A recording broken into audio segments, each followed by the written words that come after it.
Chapter 39, The Diamond Necklace. For the better part of a fortnight, the sleuth-hounds of New Scotland Yard hunted for Mr. Moriarty in all the likely and unlikely places in London, and sent out their inquiries much further afield. They failed to find him. One small clue they got with little difficulty. After the hue and cry was fairly out, an Edgware Road pawnbroker came forward and informed the police that at 2 o'clock or thereabouts on the afternoon of the day on which Yada had made his escape from the window, a young Japanese gentleman who gave his name as Mr. Matono and his address at a small hotel close by, and who volunteered the explanation that he was temporarily short of cash until a remittance arrived, had borrowed £5 from him on a pearl tie-pin which he had drawn from his cravat. That was Yada, without a doubt, but from that point Yada vanished.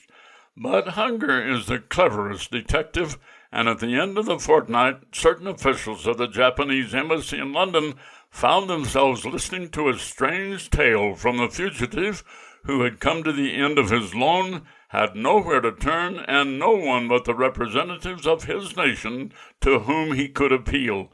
Yada told a strange tale, and all the stranger because, as the police officials who were called in to hear it anew recognized that there was probably some truth in it.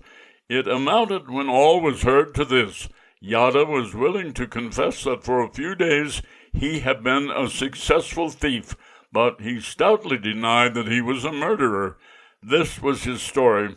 On the 18th November, in the evening, he was at the club which housed itself in Pilmancy's attic.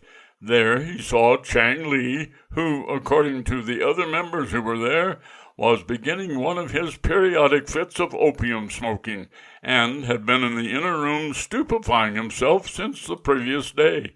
Yada knew that it was highly necessary that Chang Li should be in attendance of certain classes at the medical school during the next few days, and tried to rouse him out of his debauch with no result.